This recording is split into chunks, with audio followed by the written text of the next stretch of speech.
Moray is home to over half of Scotland's distilleries, bringing in thousands of visitors to the area every year. Many offer tours which include drams of whisky, but until today they've been unsure whether legally they have to provide customers with a standard measure. Councillors say they're offering clarity. Most people who patronise tasting events wanted a much smaller measure.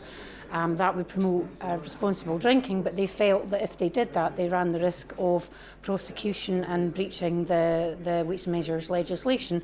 So we talked with local retailers, our trading standards officers, licensing officers, Police Scotland, and we developed local guidance which takes a pragmatic approach. The move will allow drinks to be served in 10 millilitre measures rather than the standard 25 millilitre measure.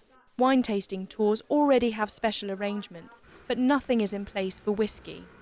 Many from the industry have welcomed the news.